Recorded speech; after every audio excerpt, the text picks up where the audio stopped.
I don't want to support your pathetic life anymore." My husband said it while holding a crystal champagne glass in one hand and pointing at me with the other, like I was something embarrassing he needed removed before his new coworkers noticed. The music from the Bluetooth speaker kept playing softly in our downtown Chicago condo, while 3 people from his office stared at me over half-eaten slices of catered flatbread. One woman let out a nervous laugh before quickly looking down at her wine. Ryan loosened his tie, smirked, and added, "Honestly, Elena, my promotion made me realize I've outgrown this marriage." I remember the exact sound the ice machine made behind me at that moment.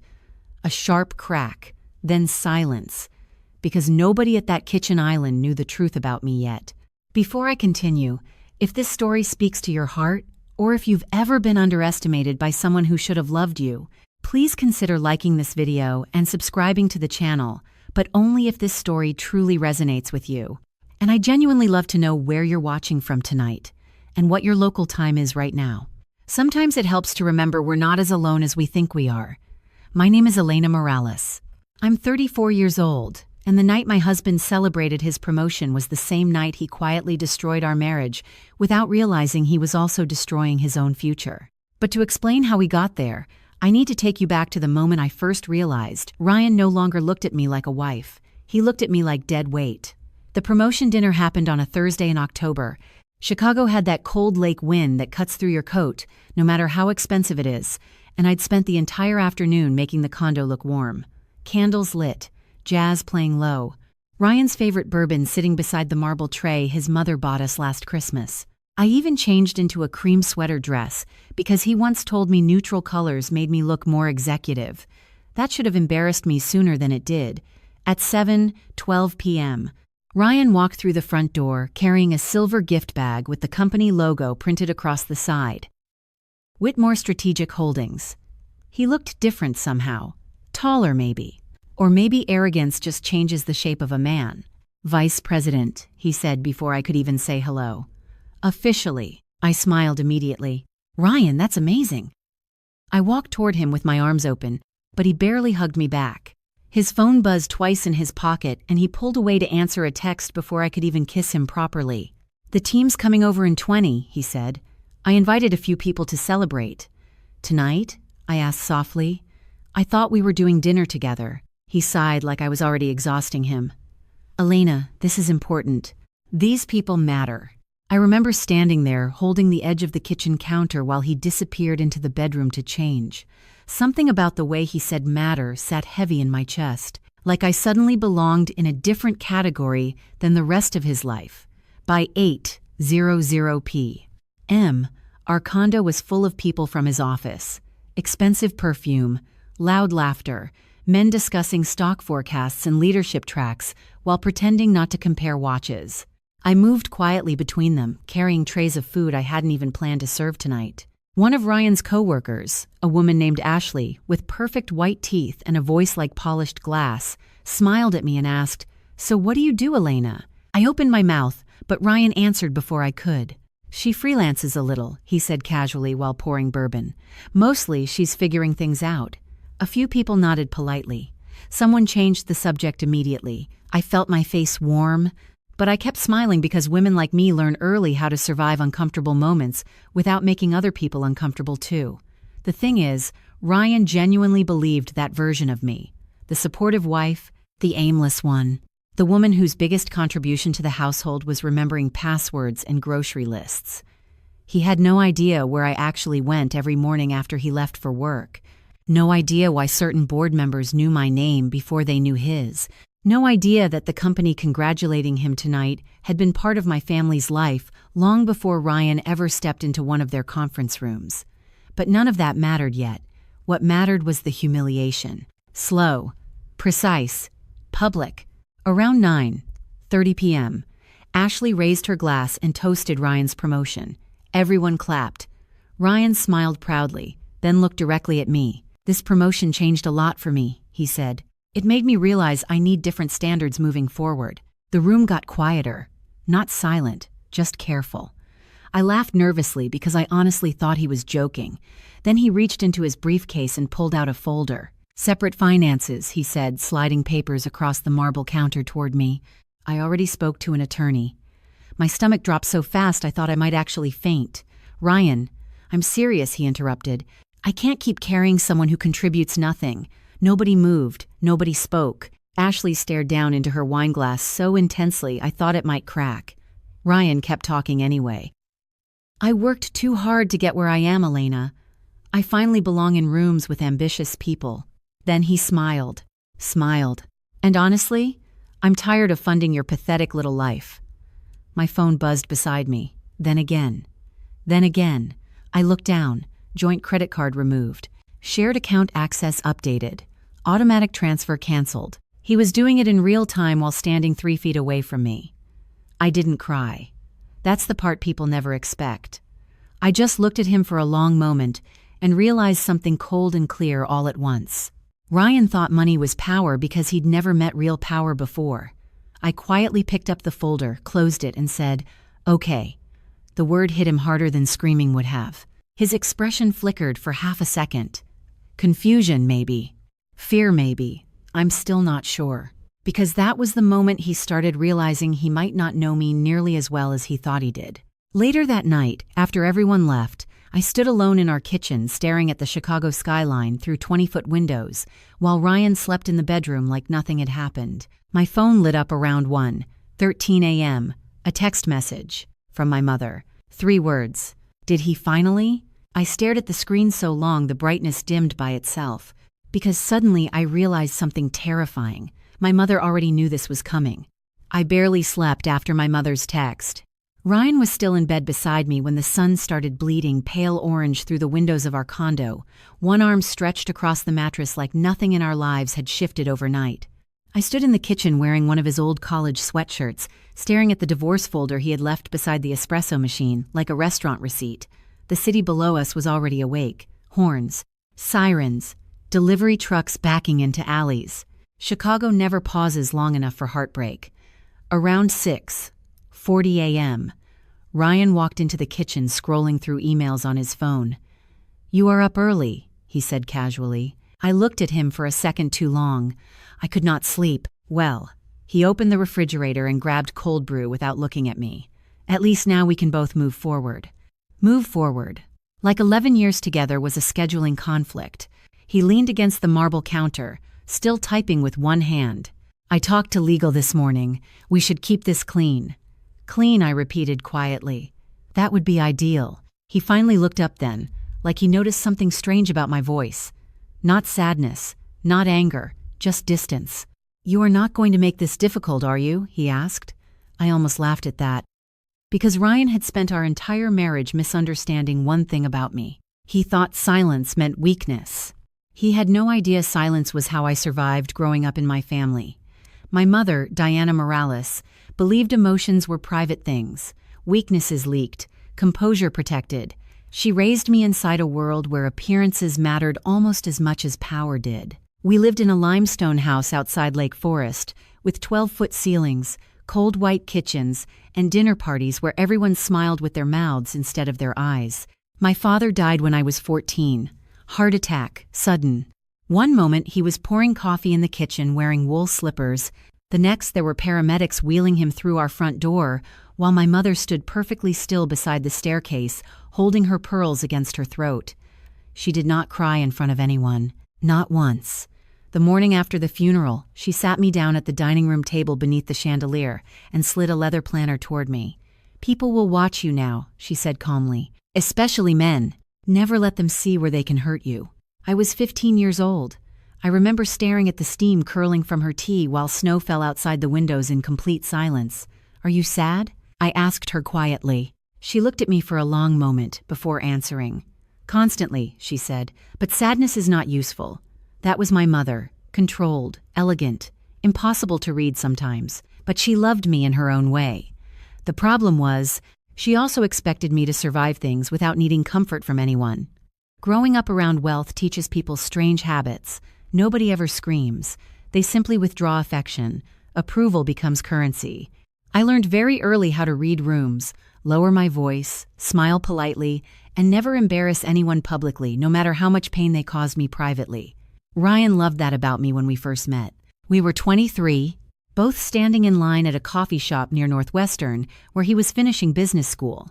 He wore cheap suits back then and talked too fast whenever he got nervous. "You look like somebody important," he told me the first time we spoke. I laughed because I was wearing jeans and carrying architectural folders under my arm. "I am not." "You definitely are." Back then, Ryan listened when I talked.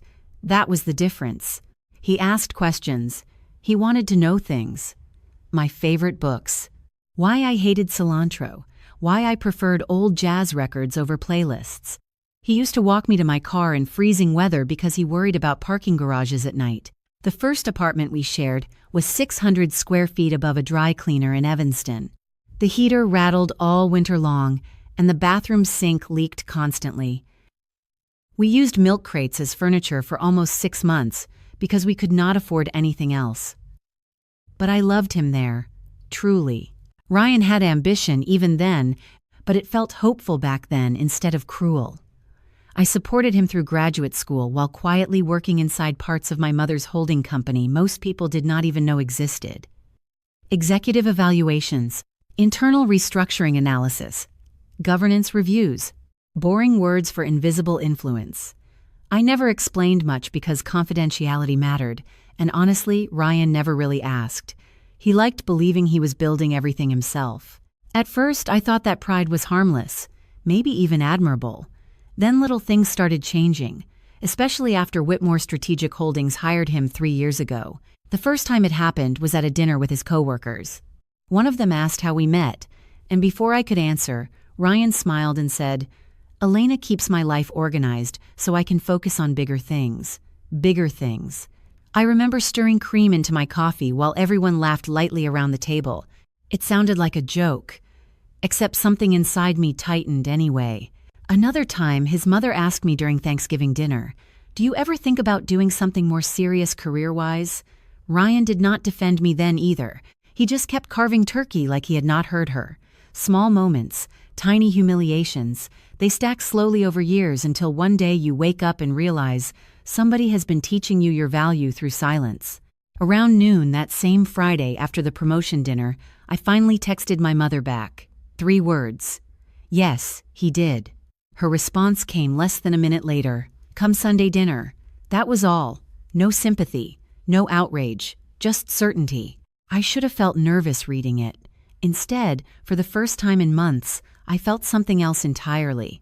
Because my mother only used that tone when she already knew exactly how a situation was going to end. Sunday dinner at my mother's house had always followed the same rules. Arrive on time, dress appropriately, never discuss private matters in emotional tones. And above all, never underestimate the person sitting quietly at the table. Ryan used to laugh about those dinners during the first years of our marriage. "Your family eats like they are negotiating peace treaties," he whispered once while we drove home through Lake Forest with snow falling across the windshield. Back then, he still squeezed my hand at red lights. Back then, he still sounded amused instead of intimidated. By the time Whitmore Strategic Holdings promoted him into upper management, the amusement was gone. In its place was something sharper. Ambition changes some people slowly, like rust spreading beneath paint. You do not notice the damage until something finally cracks open. The Saturday before dinner at my mother's house, Ryan spent almost 4 hours shopping for a new suit on Michigan Avenue. He came home carrying 2 garment bags and smelling faintly of cedar cologne and cold air. "You think charcoal or navy?" he asked while holding both jackets in front of the mirror. I sat at the edge of the bed folding laundry quietly. "The navy looks better." That is what Ashley said too. He smiled at his own reflection while adjusting the cuff. Ashley again. Her name had started appearing in our marriage more and more over the last 6 months. Not in an affair way exactly. Worse sometimes. In a validation way. Ryan liked how impressed she sounded when he talked about work. He liked having an audience. "You know," he said casually, "the executive team notices presentation now. Presence matters at this level." I nodded slowly. "I am sure it does." He glanced toward me in the mirror. "You could probably benefit from that too, honestly. Reinvent yourself a little. Reinvent yourself." Like I had spent 34 years waiting for him to redesign me into someone worth introducing proudly. I kept folding towels because sometimes silence unsettles people more than arguments. Ryan hated silence recently. It forced him to hear himself clearly. Later that afternoon, my younger cousin Sophia stopped by my mother's house while I was there, helping organize old financial records in the study. Sophia was 28, loud, warm, impossible to intimidate, the complete opposite of me. She walked into the office carrying iced coffees and immediately narrowed her eyes. "You look exhausted," she said, setting one down beside me. "What happened?" "Ryan asked for a divorce." Sophia froze mid-step. "What?" I gave a small shrug, like it was less painful if I acted calm about it. "Apparently, I no longer fit his future." "Oh, I would actually ruin his life." I laughed quietly despite myself. "That is why Aunt Diana likes me more than you." Sophia dropped into the leather chair across from me. "No, seriously, Elena, that man worshipped the ground you walked on." "No," I said softly after a moment. "He worshipped who he thought I was." The office smelled like old paper and espresso. Outside the tall windows, the lake looked gray beneath heavy clouds rolling in from the North Shore. My mother walked in around 3, carrying a folder against her chest. "The board moved the restructuring meeting to Wednesday," she said without greeting either of us first. Then she looked at me carefully. "How is Ryan?" I almost smiled at the wording. Not "how are you?" "How is Ryan?" Because my mother already knew exactly what emotional damage looked like. She was measuring risk now. "Confident," I answered. "Too confident." She gave one small nod like that, confirmed something for her internally. Sophia looked between us. Okay, I clearly missed several chapters of this story. My mother ignored her completely and handed me the folder instead. Whitmore Strategic Holdings Executive Review Committee. My own name sat printed near the bottom beneath 3 signatures. Ryan had seen versions of documents like this sitting on our dining table for years.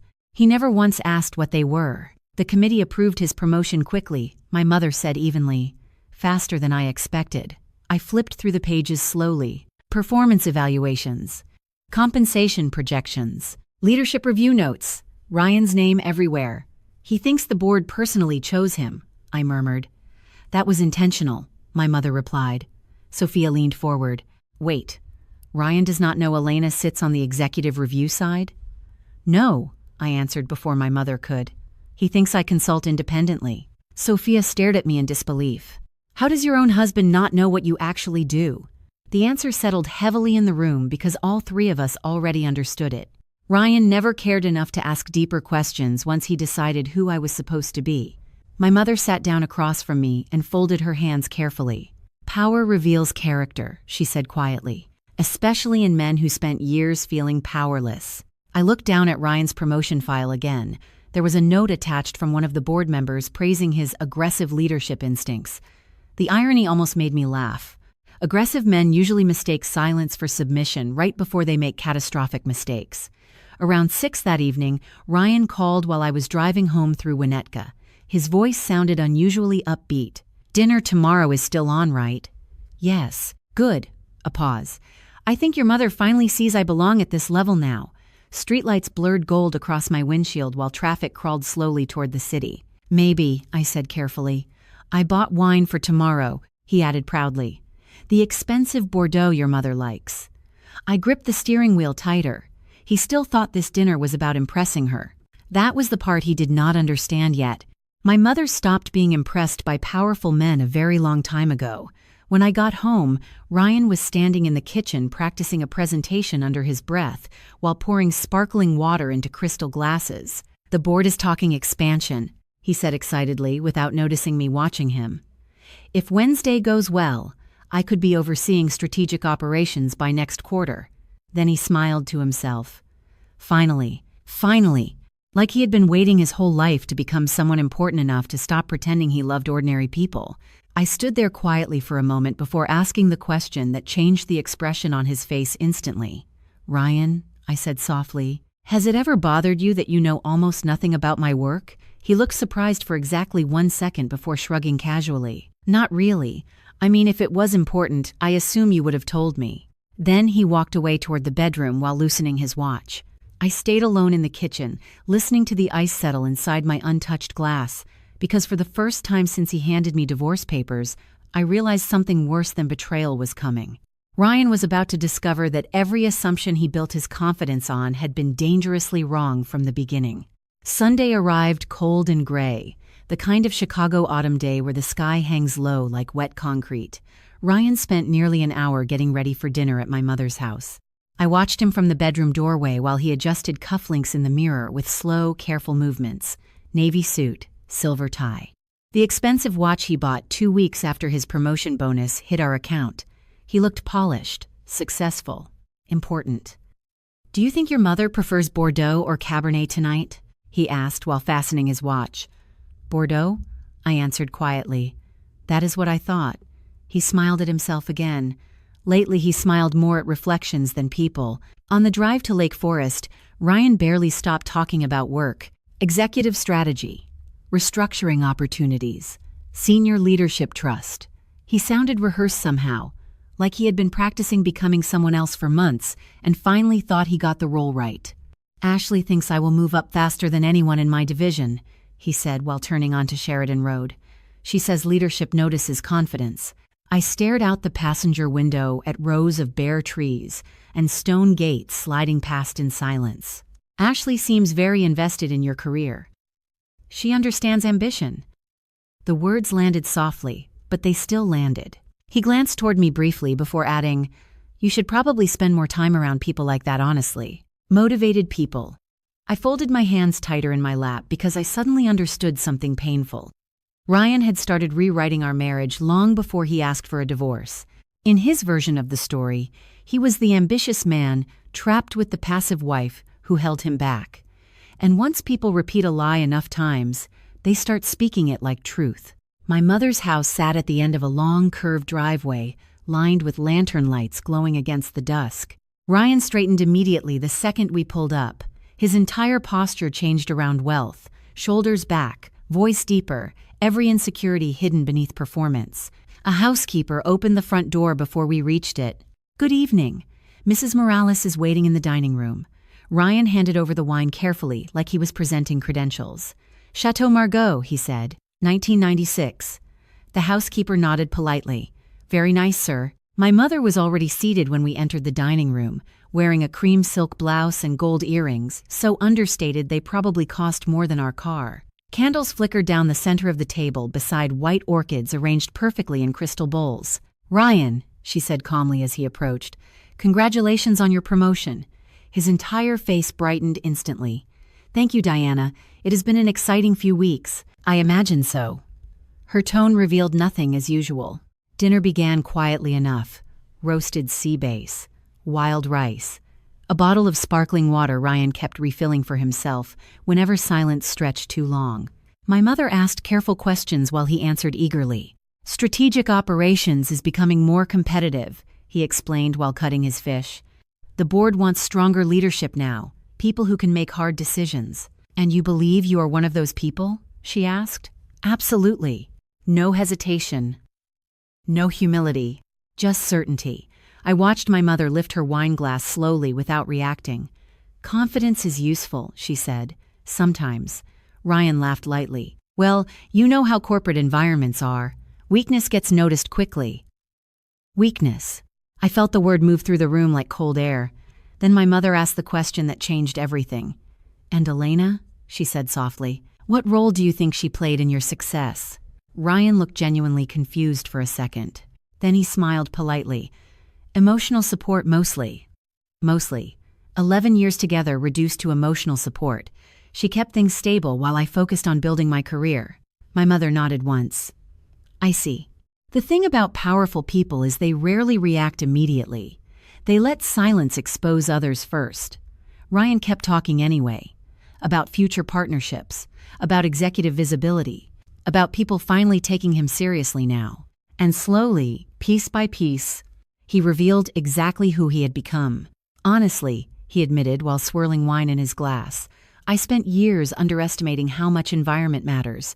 You cannot stay around small mindsets forever if you want real success." My stomach tightened. My mother looked directly at him. "And Elena has a small mindset?" Ryan gave an awkward chuckle. "I mean no disrespect. She is a good person, but she is comfortable. Some people just are. Comfortable." The word echoed louder than shouting would have. My mother set down her fork carefully. "Interesting." Ryan did not notice the shift in the room yet. That was the terrifying part. He still thought he was impressing her. Then his phone buzzed across the table. He glanced down immediately and smiled. "Sorry, Ashley keeps sending updates from the office. There's a lot happening with Wednesday's restructuring meeting." My mother's eyes moved slowly to the phone screen lighting up beside his plate. "Ashley. Board seems obsessed with Elena Morales approvals lately. Any idea why?" Ryan frowned slightly while reading it. "That is strange," he muttered under his breath. I stayed perfectly still. "Something wrong?" my mother asked calmly. "No," Ryan said quickly. "Just office confusion." But his expression had changed now. Tiny crack, barely visible. He looked at me for one brief second before putting the phone face down. My mother reached for her water glass. "Ryan," she said softly, "what exactly do you think Elena does all day?" He laughed awkwardly again. "Consulting. Freelance work. Administrative strategy, maybe?" "Administrative strategy." My mother nodded slowly, like she had just confirmed something disappointing. Then her own phone rang. She glanced at the screen and answered immediately. "Yes?" Silence filled the dining room except for the faint ticking of the grandfather clock near the staircase. "No," my mother said calmly into the phone. "Elena already approved the executive restructuring package on Thursday. There is no need to delay the vote." Ryan stopped breathing for a second. I actually saw it happen. My mother listened quietly before adding, "Tell the board I will review final numbers tomorrow morning." Then she ended the call and placed the phone gently beside her plate. Ryan stared at her, then at me, then back at her again. "I am sorry," he said slowly. "What restructuring package?" My mother folded her napkin with terrifying calm. "The one connected to your promotion, of course." The color drained from Ryan's face so quickly it almost looked painful. "I do not understand," he whispered. My mother finally looked directly at him, and for the first time that night, there was no softness left in her expression at all. "No," she said quietly, "you really do not." Ryan looked at me like the floor beneath him had suddenly disappeared. The confidence that had carried him through dinner drained out of his face inch by inch, while my mother calmly resumed cutting her sea bass like nothing extraordinary had happened. "Elena approved what?" he asked again, slower this time. My mother dabbed the corner of her mouth with a linen napkin before answering. "Executive restructuring packages," she said evenly. "Leadership reviews, compensation approvals, internal governance oversight." Ryan blinked hard. "I do not understand." "That has become obvious," my mother replied. The grandfather clock near the staircase ticked loudly in the silence that followed. I watched Ryan's fingers tighten around the stem of his wine glass. "Elena does freelance consulting," he said finally, almost defensively, like repeating it could force reality back into place. My mother turned toward me instead of him. "Would you like to explain?" I looked down at my untouched plate for a moment before answering quietly. "There was never much to explain. You just never asked." Ryan stared at me, really stared for the first time in years. "What exactly do you do?" The question should have come a decade earlier. "I oversee executive evaluations and strategic restructuring through Morales Holdings," I said calmly. "Whitmore Strategic Holdings falls under that umbrella." "That is impossible." "No," my mother corrected softly. "It is simply inconvenient for you." Ryan pushed his chair back slightly from the table. "Why would nobody tell me this?" My mother actually looked surprised by the question. "Nobody hid anything from you. Elena's name is on half the internal documentation your department receives." He turned sharply toward me. "You let me believe." "Believe what?" I interrupted gently. "That I was small?" He opened his mouth, then stopped, because suddenly every moment from the last few years was rearranging itself in his head all at once. Every executive who already knew my name, every unexplained invitation, every time I quietly avoided answering detailed questions about work because confidentiality mattered more than recognition. The silence became unbearable. Ryan reached for his phone almost instinctively and opened his company email with trembling fingers. I watched his eyes move rapidly across the screen, then stop, then widen. "No," he whispered under his breath. There it was, my name. Elena Morales, Executive Governance Division, approved by EM Review Authority, hundreds of times, hidden in plain sight. My mother stood slowly from the table. "I think tonight has probably been educational for everyone." Then she left the room, leaving Ryan and me alone beneath the chandelier. He looked completely different now, smaller somehow, human again. "Elena," he started quietly, "why did you never tell me?" I let out a slow breath. "Because I wanted someone to love me without needing my resume first." He rubbed one hand across his face like he could physically wipe away the last 20 minutes. "This changes everything. For you, maybe. Do not do that." His voice cracked slightly. "Do not act like this is normal." I stood from the table carefully. "You asked me for a divorce in front of your coworkers because you thought I was beneath you." I was angry. "No," I said softly. "You were honest." That hit him harder than shouting would have. I could see it. Ryan followed me into the front hallway while I gathered my coat. "Please," he said quietly, "can we just talk privately?" "We have been privately married for 11 years, Ryan. You still do not know who I am." Outside, the cold air smelled like rain and wet leaves. Ryan walked beside me down the stone pathway toward the driveway while lantern lights flickered softly around us. "I made mistakes," he admitted. "Okay? I know that now." I stopped beside my car and looked at him for a long moment. "Do you?" His expression tightened. "I thought you did not need me anymore." I almost laughed from exhaustion. "You removed me from our bank account while your coworkers watched." "I was trying to protect myself financially." "From what exactly?" He had no answer for that. The next morning the calls started. 7 missed calls before 9 o'clock, 3 voicemails, 2 emails. Ryan had never been the kind of man who chased emotionally. Even during arguments, he usually withdrew first. But now panic had replaced pride. Voicemail 8, 12 a.m. "Elena, please call me back. I think we both overreacted." Voicemail 9, 47 a.m. "I am trying to understand what happened last night." Email subject, "We need to talk." Email body, "I feel blindsided. I wish you had trusted me enough to tell me the truth." That line almost made me close the laptop entirely. Blindsided. As if he had not publicly humiliated me 48 hours earlier. As if trust had not already died in our kitchen while his coworkers stared at me in silence.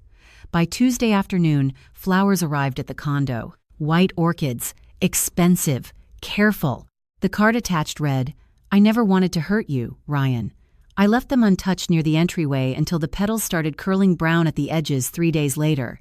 Then came the handwritten letter. 6 pages. Cream stationery. His handwriting slanted harder whenever emotions broke through control. "Elena, I think success changed me in ways I did not notice. I started measuring everything. Everyone. Including you. I hate who I became at that dinner." I kept reading anyway because some part of me still wanted to find the man I married somewhere inside those pages. But every apology circled back to the same thing eventually. Fear. His embarrassment, his confusion. Not my pain. Not once did he fully describe what he actually did to me. Around midnight Thursday, my phone buzzed again while I sat alone in the condo living room surrounded by packed boxes. "Ryan, I told Ashley everything." "Ryan, I ended things with her professionally." "Ryan, there was never an affair." "Ryan, please believe that." I stared at the messages glowing against the dark room while rain tapped softly against the windows overlooking the city. The worst part was that I believed him. There probably was not an affair. Ryan did not betray me with another woman. He betrayed me with status, with ego, with the version of himself he thought powerful people were supposed to become. And somehow, that hurt more. Friday evening, I finally moved into the guest suite above my mother's garage in Lake Forest. The room smelled faintly of cedarwood and old books. Rainwater slid down the windows while distant thunder rolled over the lake.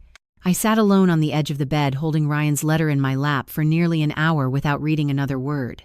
My phone stayed silent for the first time all week. No calls, no texts, no apologies. Just quiet. And in that silence, something inside me finally broke completely.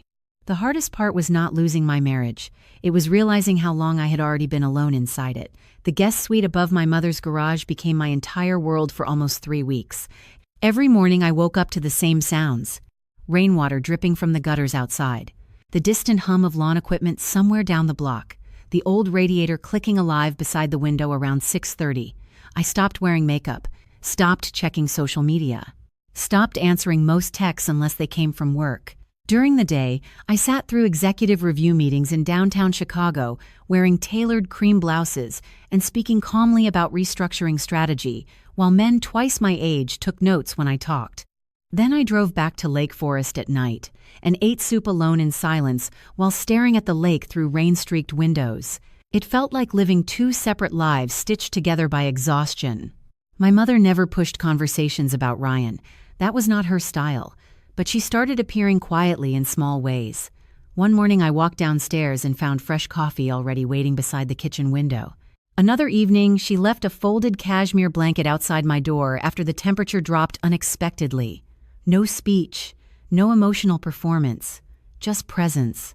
One night around 11, I found her sitting alone in the library downstairs reading financial reports beneath the green banker's lamp my father used to love.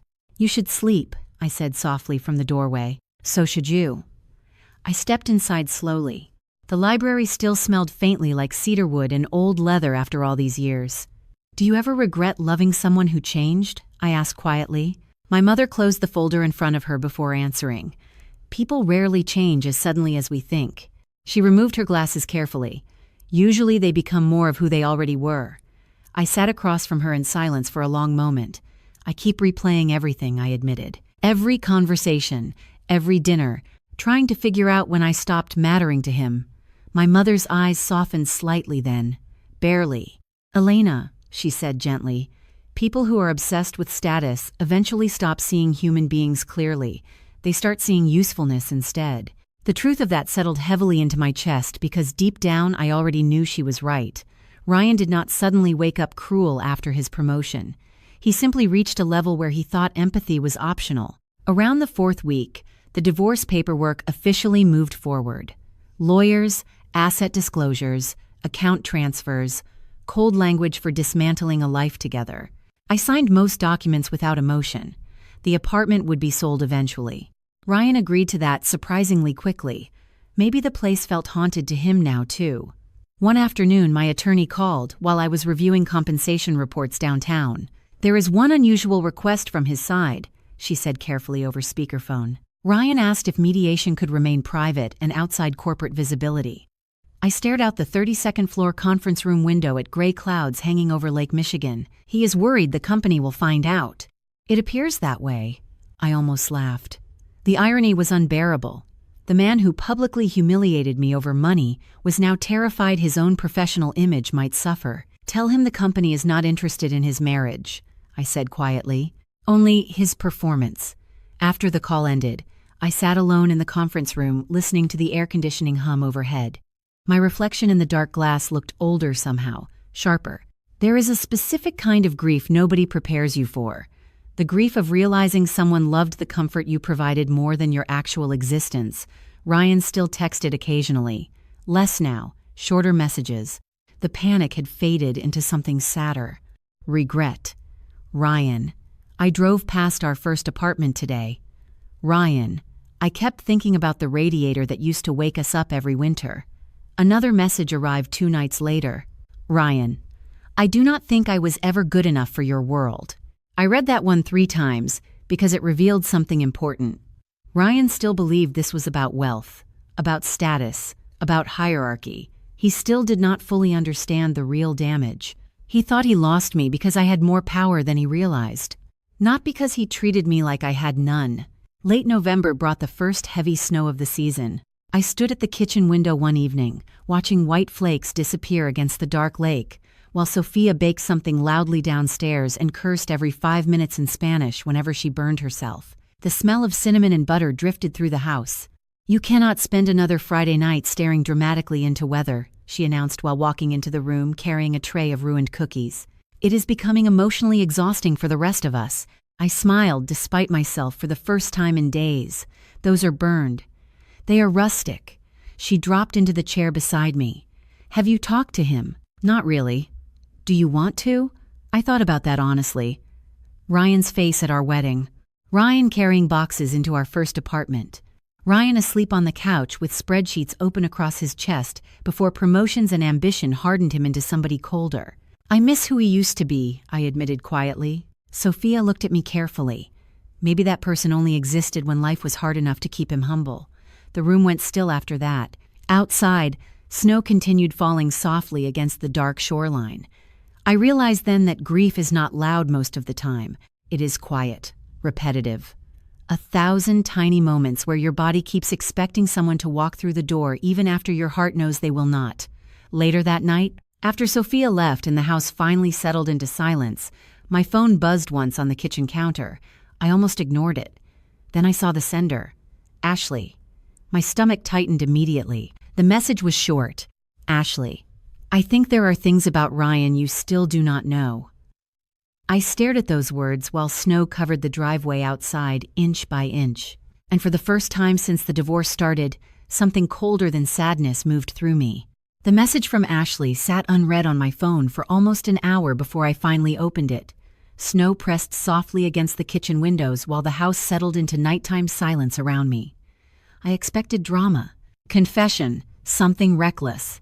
Instead, the message simply read, Ashley, I think you deserve context. That somehow felt worse. I stared at the screen while my tea went cold beside me. Then another message appeared. Ashley, I did not know he was speaking about you like that at work until recently. My chest tightened slowly. Speaking about me. Not speaking to me. About me. I called her before I could change my mind. She answered immediately like she had been waiting. Elena? Her voice sounded nervous now, younger somehow. What did Ryan say? Silence stretched briefly on the line. Then she exhaled. You really do not know. I closed my eyes. Know what? At the office he acted like you were financially dependent on him, like he was supporting everything alone. The radiator clicked softly behind me while snow slid down the dark glass outside. He told people you did not really work, that you stayed busy with little side projects but mostly lived off him. I gripped the edge of the kitchen counter tighter. How long? Months, maybe. Longer after the promotion talks started, something inside me went very still then. Not rage. Not even heartbreak anymore. Just clarity. Ashley continued quietly. At first I thought he was exaggerating because executives do that sometimes. But then after the dinner, she stopped herself awkwardly. After what he said to you, people started talking. Talking about me? About him. That surprised me enough to open my eyes again.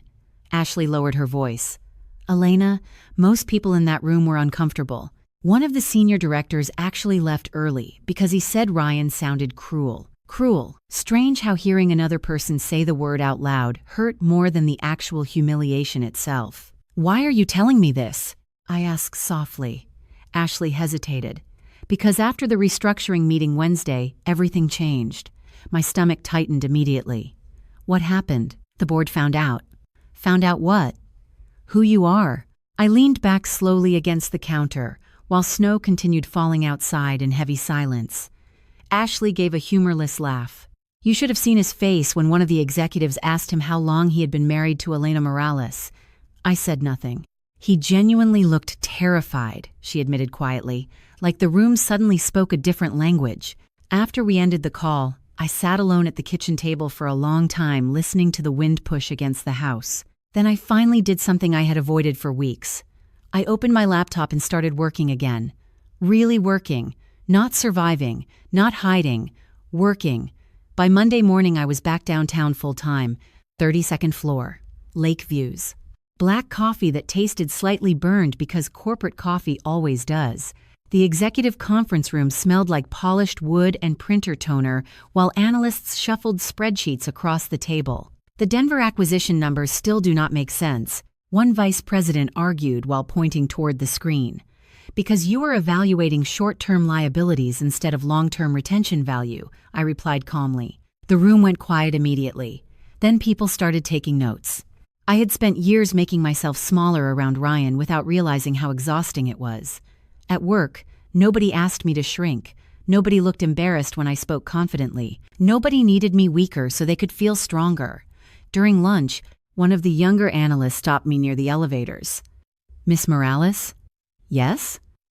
I just wanted to say, he hesitated awkwardly. Your restructuring model last quarter saved my department. I blinked slightly. Thank you. Seriously, he said quickly.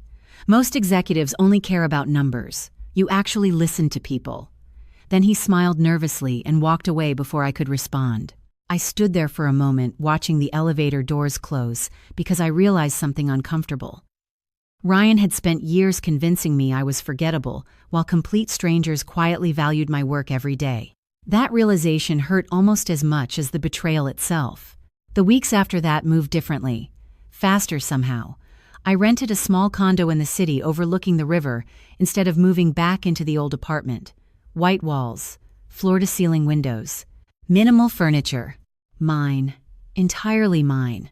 I bought dishes Ryan would have called impractical, burned vanilla candles at midnight while reviewing reports barefoot on the couch, played Nina Simone records without lowering the volume for anyone else.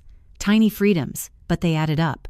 One snowy Friday evening, Sophia showed up carrying Thai takeout and immediately started unpacking containers across my kitchen island, like she owned the place. "Okay," she announced, "you officially look like someone expensive now." I laughed softly while handing her plates.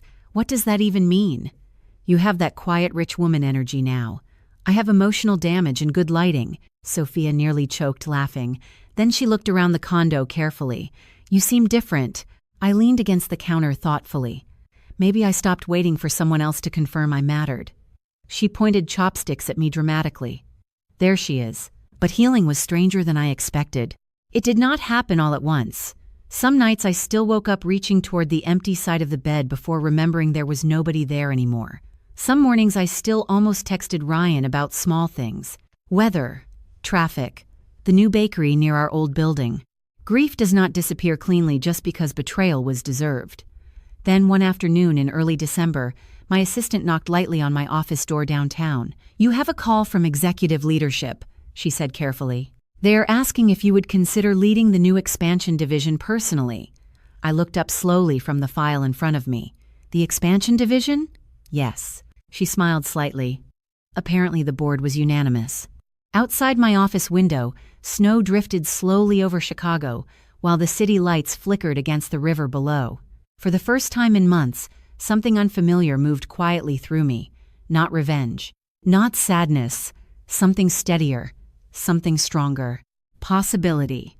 The first time I walked into the executive boardroom as head of the new expansion division, nobody looked past me anymore. That was the difference power made in corporate spaces. Not competence, visibility. The conference room overlooked downtown Chicago through 40 feet of glass. Lake Michigan stretching gray and endless beyond the skyline, while snow drifted slowly between the buildings outside. My reflection followed me across the polished black table as I took my seat near the center. Tailored ivory suit, gold nameplate. Elena Morales, Executive Director, Strategic Expansion Division. Clean lettering, heavy metal, permanent. One of the older board members adjusted his glasses while reviewing the printed agenda. "Congratulations on the appointment, Elena," he said. "The Denver acquisition closed faster than projected because of your restructuring model." "Thank you," I replied calmly. "The transition team did excellent work." Another executive added while closing her folder. "Most people would not have stabilized 3 markets simultaneously in under 60 days. I gave a small nod without smiling too much. My mother always warned me about appearing overly pleased in professional spaces. "Success attracts resentment faster than failure," she used to say, especially for women. She was right about that too. The room slowly filled with quiet conversation while assistants carried in coffee and printed reports. Then one of the younger vice presidents leaned toward me carefully. "There is a rumor circulating already," he said quietly. "About New York." I looked up from my notes. "What kind of rumor?" "That the board may move you into national operations next year." Before I could answer, the meeting officially started. Numbers, expansion projections, staffing models, revenue forecasting. The kind of conversations Ryan once thought were happening somewhere above my level while I quietly approved portions of them behind the scenes. Strange how confidence changes when it no longer depends on somebody else believing in you first. Around noon, I stepped into the executive lounge between meetings to answer emails. The room smelled faintly like espresso and leather chairs warmed by afternoon sunlight. My phone buzzed against the marble counter. "Ryan." I stared at the screen for several seconds before answering. "Hello?" Silence first, then his voice. "You sound different." I almost smiled at that. People usually do after surviving humiliation. He exhaled slowly. "I deserved that." I said nothing. Through the windows behind me, snowflakes drifted past the 32nd floor like ash. I heard about your promotion, he continued carefully. Expansion division. News travels fast.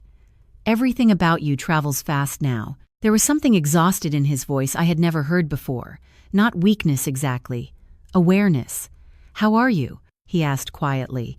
The question surprised me because he sounded like he genuinely wanted the answer this time. I looked down at the silver executive badge clipped beside my blazer pocket. Busy. Ashley resigned last week. My fingers stilled against the coffee cup. Why? She said the environment became uncomfortable after. He stopped himself. After people realized what happened between us, I leaned back against the counter slowly. Ryan, people did not become uncomfortable because of me. Silence again. I know. For a moment, neither of us spoke. Somewhere behind me, an espresso machine hissed softly, while executives crossed the hallway carrying folders and winter coats. Life continuing. I miss talking to you, he admitted finally. The honesty in his voice almost hurt more than the cruelty ever did. You stopped talking to me long before the divorce. I know. Another pause. I just did not realize it until I lost you. I closed my eyes briefly, because some wounds heal slower when the other person finally understands them too late. I have another meeting, I said gently. Of course. But before I ended the call, he spoke again quietly. For what it is worth, I am proud of you. The words settled strangely inside me because years ago they would have meant everything. Now they mostly felt late. Goodbye, Ryan. Goodbye, Elena. After work that evening, I walked through the lobby toward the private elevators, while snowstorm warnings rolled across digital news screens mounted beside reception. The security guard near the front desk smiled immediately when he saw me. Big meeting today? Something like that. Congratulations on the promotion, ma'am. Thank you. Outside, the city air cut sharp against my cheeks, while black SUVs lined the curb waiting beneath falling snow. A young woman in a charcoal coat nearly collided with me while rushing through the revolving doors carrying presentation boards against her chest. Sorry, she gasped quickly. Then she looked up and froze. Oh my God, you are Elena Morales.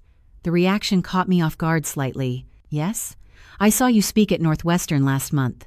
Her face brightened instantly despite the cold. You talked about leadership without ego. I laughed softly under my breath, because life has a strange sense of humor sometimes. I hope it was useful. It was, she said immediately. Actually, it changed a lot for me. Snow collected lightly across her dark hair while taxis splashed through slush along the street behind us. My boss talks over me constantly, she admitted awkwardly, but hearing you speak made me stop apologizing every time I had an opinion. For a second I could not answer, because nobody tells you this part when rebuilding your life after betrayal. Nobody explains that eventually your pain stops being the center of the story. One day, your voice starts helping other people survive their own. Do not make yourself smaller for insecure men, I told her quietly. It never ends well. She smiled so hard it almost looked emotional. Thank you. Then she disappeared into the snowstorm crowd while I stood there watching the city glow beneath winter lights. My driver opened the back door of the car beside me. Home, Miss Morales. I glanced once more toward the river, reflecting silver beneath the skyline. Actually, I said calmly while sliding into the heated leather seat, take me to the old condo first. Because after months of rebuilding myself piece by piece, I was finally ready to return to the place where everything originally fell apart. The old condo looked smaller than I remembered. Funny how places shrink after the illusions attached to them disappear. Snow drifted sideways across the Chicago streets, while the black SUV idled near the curb beneath pale gold building lights. I sat in the back seat for a few extra seconds, staring up at the windows on the 34th. Would you like me to wait, Miss Morales? The driver asked gently. Please. The lobby smelled exactly the same. White orchids, lemon polish, expensive air conditioning. The concierge behind the marble desk looked up immediately when I walked in. Miss Morales, he said warmly. It has been a while. It has. His expression softened slightly. I heard congratulations are in order. I smiled politely. Thank you. The elevator ride upward felt strangely quiet. My reflection stared back at me from the mirrored walls. Ivory wool coat, dark leather gloves, executive badge still clipped beside my blazer from work, a version of myself I would not have recognized a year ago. When the elevator doors opened onto the penthouse floor, I immediately noticed the silence. Ryan used to fill spaces with noise. Music, phone calls, television in the background. Ambition always sounds loud when somebody is trying to outrun themselves. Now there was nothing. I unlocked the condo slowly and stepped inside. The air smelled faintly cold, like nobody had cooked there in days. Most of the furniture was still in place while the property sale finalized. Gray sectional, marble island, floor-to-ceiling windows overlooking the river glowing silver beneath snowfall. But the life inside the apartment was gone. I walked toward the kitchen automatically, stopping beside the exact spot where Ryan humiliated me in front of his coworkers months earlier. The memory still sat there somehow, invisible but heavy. I do not want to support your pathetic life anymore. Strange how certain sentences echo longer than others. I opened one of the lower cabinets and found the champagne glasses from that night still wrapped in soft linen.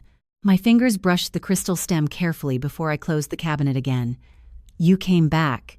Ryan's voice startled me softly from behind. I turned slowly. He stood near the hallway wearing a charcoal sweater and dark jeans, snow melting across his shoulders from outside. He looked thinner, tired around the eyes, older in ways that had nothing to do with age. I did not know you were here, I said quietly. The realtor called and said someone accessed the unit. He gave a faint smile without humor. I guessed it was you. Silence stretched carefully between us. Ryan stepped farther into the room, stopping several feet away like he no longer trusted himself to stand closer. You look, he paused, happy.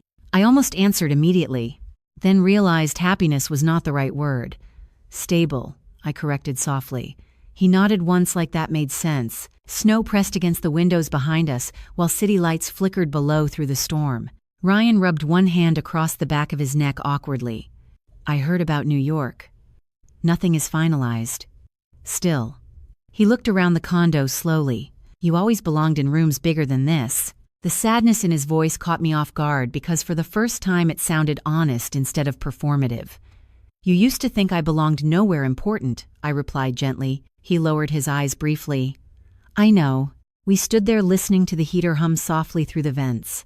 Somewhere downstairs, a siren echoed faintly across the city. Ryan finally moved toward the kitchen island, stopping near the marble counter where everything originally collapsed between us. I come here sometimes after work, he admitted quietly. Why? Because it still feels like you are here. I looked toward the windows instead of him. That stopped being true a long time ago. He swallowed hard at that. I deserve that too. The thing nobody tells you about confronting someone who hurt you deeply is that eventually anger becomes exhausting, especially once they finally understand the damage clearly. Ryan rested both hands against the counter while staring down at the marble surface. I was terrible to you, he said finally. Not just that night. Before it too. I stayed silent because I needed him to keep talking without rescuing him from the discomfort. The promotion changed something ugly in me, he admitted. No, I said quietly. It revealed something. He closed his eyes briefly. Probably. Snow continued falling harder outside now, covering rooftops and traffic lights beneath soft white silence. Ryan looked up at me carefully. Ashley told you, did she not? My chest tightened slightly. Some things. He nodded slowly like he expected that answer. There is more. The words landed heavier than they should have. I folded my arms against the cold that suddenly moved through the room. What do you mean? Ryan looked genuinely uncomfortable now. Not defensive, not arrogant, afraid. There were conversations happening at work after the restructuring, he said carefully, about your family, about your influence in the company. I watched him closely without speaking. People started asking questions about us, about why I never knew who you really were. He laughed bitterly under his breath. Turns out publicly humiliating the woman connected to executive governance creates a memorable reputation. Ryan? No, listen. His voice lowered. There is something I should have told you months ago.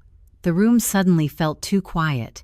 Even the city outside seemed muted beneath the snowstorm. Ryan reached into the inside pocket of his coat slowly and pulled out a folded document. I found this during the restructuring audit, he said carefully, and after reading it, I realized somebody may have wanted our marriage to fall apart long before I ever asked for the divorce. My heartbeat slowed sharply. What are you talking about? Ryan looked directly at me then, his face pale beneath the apartment lights. Elena, he said quietly, I think someone inside the company was using me against you. The folded document in Ryan's hand looked ordinary at first. Just white paper slightly bent at the corners from being carried around too long. But something about the way he held it told me this was not office gossip or harmless politics. Snow pressed against the penthouse windows while Chicago glowed cold and silver beneath the storm outside. What is that? I asked quietly. Ryan stepped closer to the kitchen island but did not hand me the paper immediately. Internal communications, he said carefully. Emails, meeting notes, recommendation summaries. My stomach tightened slowly. From who? He looked exhausted suddenly. People above me. I held out my hand. Ryan. He finally gave me the documents. The first page carried the Whitmore Strategic Holdings internal header across the top. Executive Transition Strategy. My eyes moved lower across highlighted sections and comment chains, then stopped completely. Candidate advancement opportunities increase following separation from Morales influence. I read the sentence twice because my brain refused to process it the first time. What is this? I whispered. Ryan rubbed his jaw tightly. During the restructuring audit, legal reviewed archived leadership discussions tied to promotions. I kept reading while the room around me seemed to fade quieter and quieter. Multiple executives referenced complications connected to Morales family oversight. One message suggested certain leadership candidates might perform more independently without close personal ties to governance authority. Another line mentioned public perception concerns surrounding executive spouses. My hands went cold against the paper. They were talking about me. Yes. Ryan's voice sounded hollow now. And they were talking to me too. I looked up sharply. What do you mean? He leaned both hands against the marble counter like he needed support to stay standing. About 8 months before my promotion, one of the senior partners started mentoring me informally. Who? Daniel Mercer. The name landed heavily in my chest immediately. Mercer sat on several internal expansion committees tied to my division, polished, intelligent, quietly ambitious in ways my mother never trusted. Daniel told me executives respected aggressive leadership. Ryan continued carefully. He kept implying I would never fully advance while people saw me as connected to your family influence. I stared at him silently while snow tapped softly against the windows behind us. At first I thought he meant professionally, Ryan admitted. But over time, he swallowed hard. The conversations became personal. My voice came out softer than I expected. What exactly did he say? Ryan looked ashamed now. Truly ashamed. That you were holding me emotionally dependent. That powerful families prefer controlled men around their daughters. I laughed once under my breath, not because it was funny, because it was unbelievable how easily insecurity disguises manipulation as wisdom. And you believed him? Ryan closed his eyes briefly. Yes. The silence after that felt devastatingly human.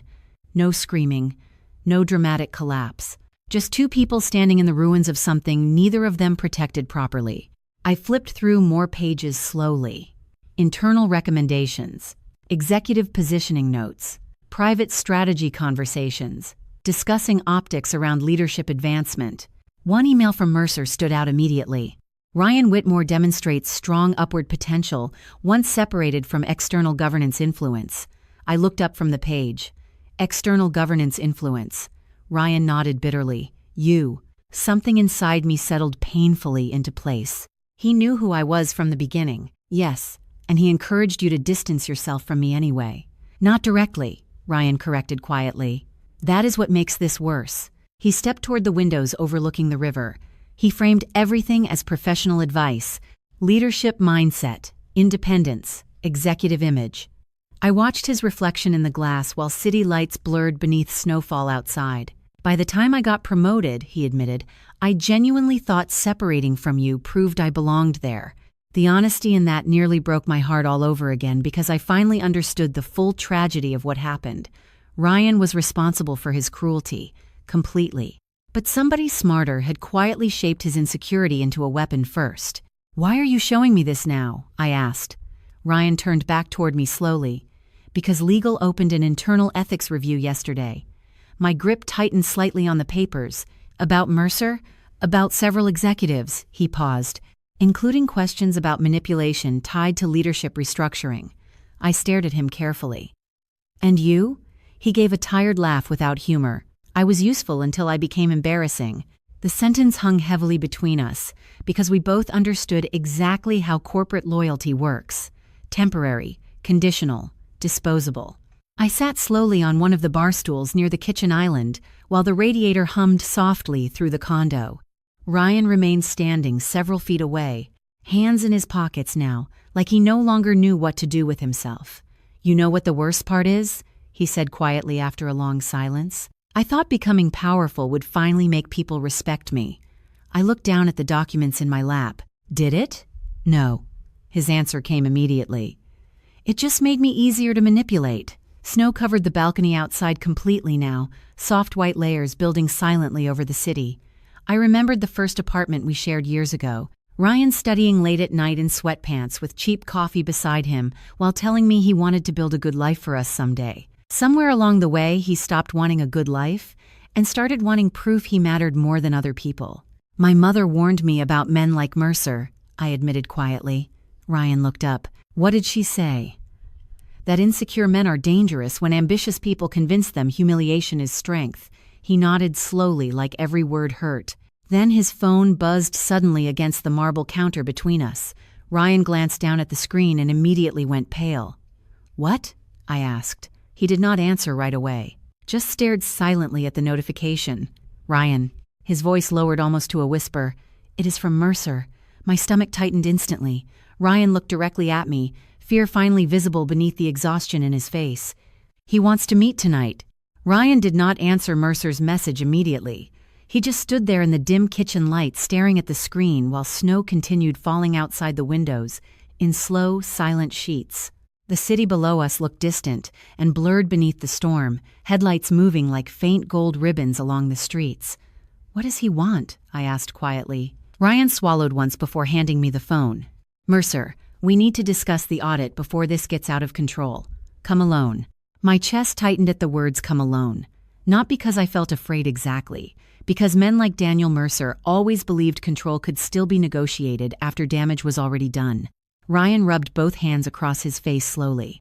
"He knows legal is reviewing communications." "Then he is trying to protect himself." Ryan let out a hollow laugh. "That is what he always does." For a moment, neither of us moved.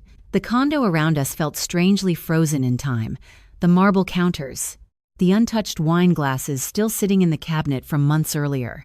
The exact same skyline where my marriage quietly collapsed while Ryan believed power made him untouchable. "Are you going?" I asked finally. He looked toward the windows instead of me. Part of me thinks I owe him loyalty. I almost smiled sadly at that. "Even now?" Ryan shook his head slowly. "No, I think I just spent too long confusing approval with guidance." The sentence lingered heavily between us, because it explained far more than Mercer ever could. My phone buzzed suddenly against the kitchen island. "My mother," I answered immediately. "Hello? Where are you?" she asked calmly. "The old condo." A brief silence. "With Ryan?" "Yes." I heard papers shifting faintly on her end before she spoke again.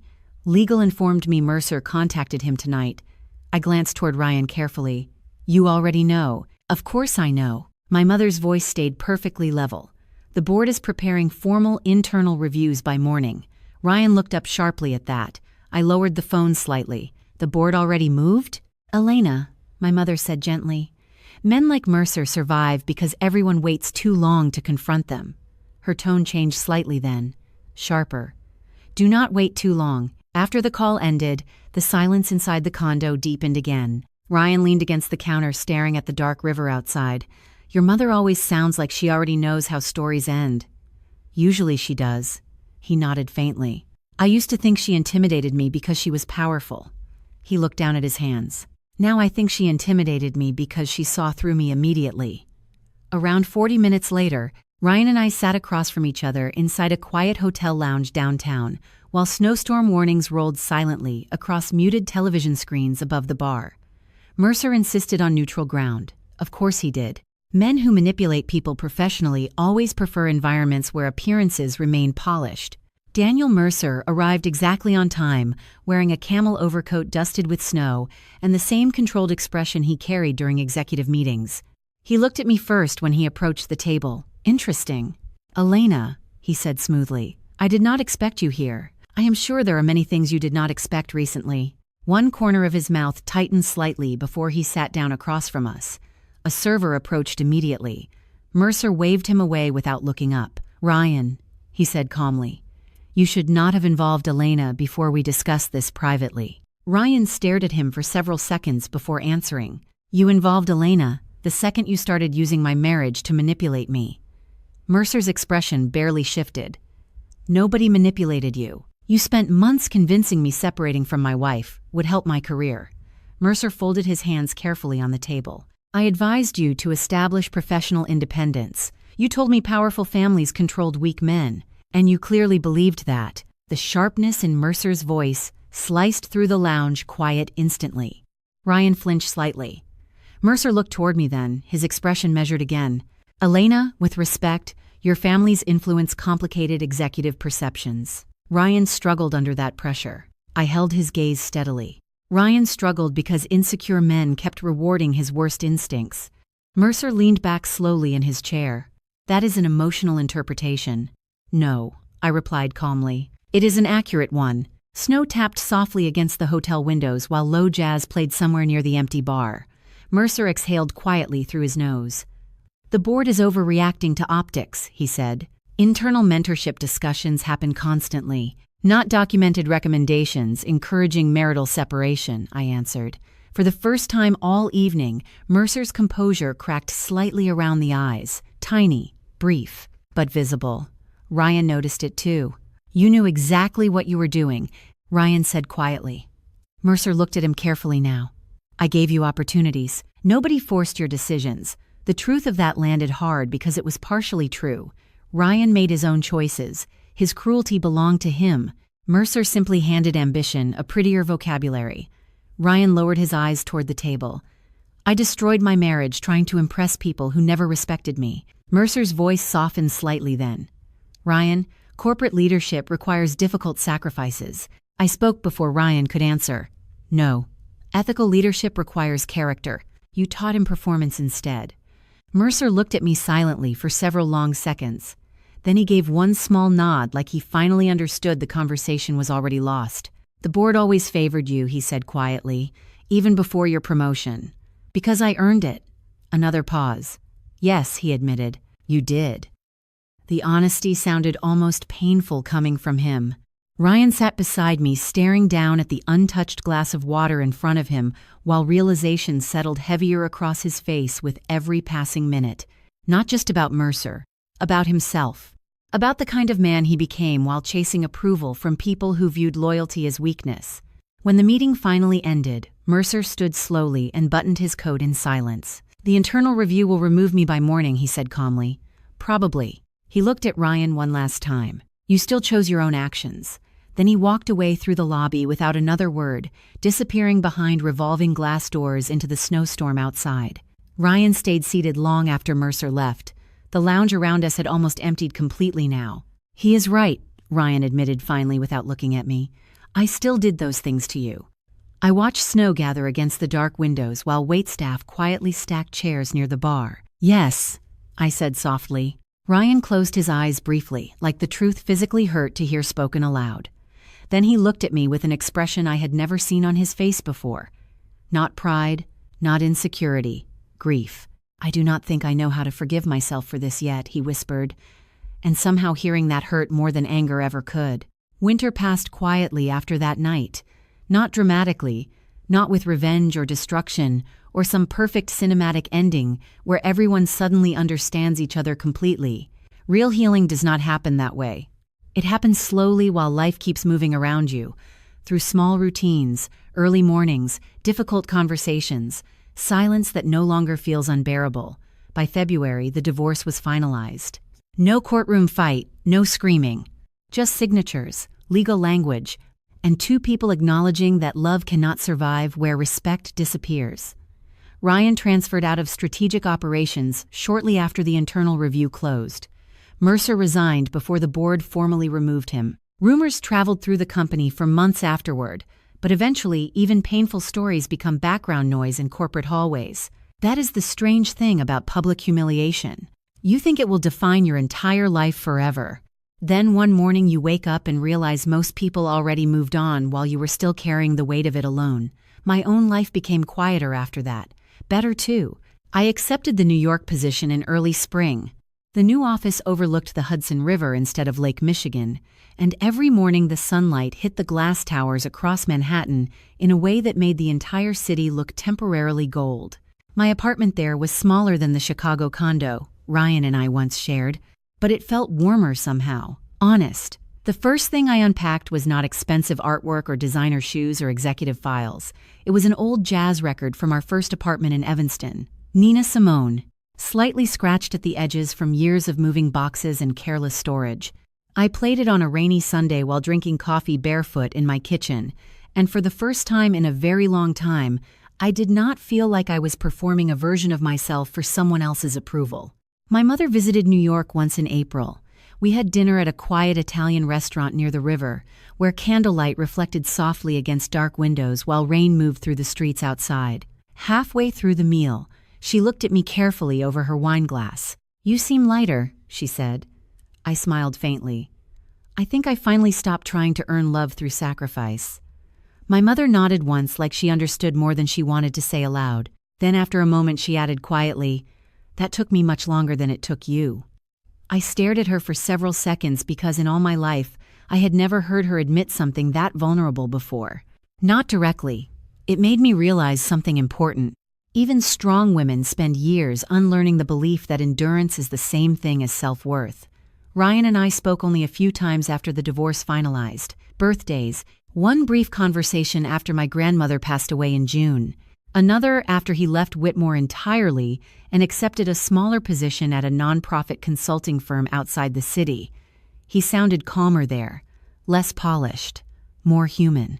During our last phone call, he said something that stayed with me long after we hung up. "I spent so much time trying to become impressive," he admitted quietly, "that I stopped becoming good." I stood by my apartment window afterward, watching ferries move across the river while his words settled slowly into my chest. Because the truth is, betrayal does not always come from evil people.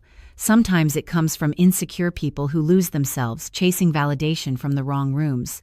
And if I learned anything from losing my marriage, it is this. You cannot build peace with someone who needs you smaller in order to feel bigger themselves. Love should not require you to disappear quietly, so another person can feel important. It should feel safe enough for both people to grow without fear. I also learned practical things too. Protect your finances even when you trust someone deeply. Read every document. Keep your own accounts. Know where your name appears legally and professionally. Emotional safety matters, but financial awareness matters too. Especially for women who were raised to believe loyalty means silence. It does not. And if you are listening to my story tonight while sitting in the middle of your own heartbreak, your own confusion, your own lonely apartment, wondering how somebody who loved you could suddenly make you feel invisible, I need you to hear this carefully. Their inability to see your value does not erase your value. It only reveals the limits of their vision. Sometimes God, or the universe, or whatever quiet force guides people through impossible seasons, removes relationships not to punish us, but to return us to ourselves before we disappear completely. Trust your instincts when something feels wrong. Trust the heaviness in your chest when love starts feeling conditional. Trust the quiet voice inside you that whispers you deserve gentleness too. Healing does not arrive all at once. Some days, you will still grieve people who hurt you, because memory is complicated and love rarely disappears cleanly. But one day, the grief softens enough for clarity to enter the room beside it, and when it does, you will realize surviving betrayal did not destroy you. It introduced you to the version of yourself that no longer abandons her own worth to keep somebody else comfortable. My name is Elena Morales. I am 34 years old. And the core lesson I want to leave with you is this. Never let another person's insecurity convince you to shrink the parts of yourself that were meant to shine. Tonight, as I finish telling this story, I am sitting beside my apartment window in New York while rain moves softly across the glass and an old jazz record spins quietly in the background. On the table beside me is the same crystal champagne glass from the night my marriage ended. I almost threw it away months ago. Instead, I kept it. Not because I missed that night, but because it reminds me how quickly a person can lose themselves when they confuse status with love. The glass still catches light beautifully, even after everything that happened. I think people do too.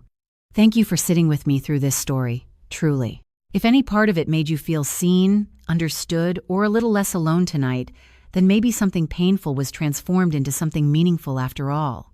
And if your heart needs more stories about healing, family, betrayal, quiet strength, and the complicated ways people rebuild themselves after heartbreak, there are more waiting for you in the next videos in this playlist. Some endings look like loss at first. Some people survive things they never imagined and still learn how to love life again afterward. And sometimes the next story arrives exactly when somebody out there needs it most.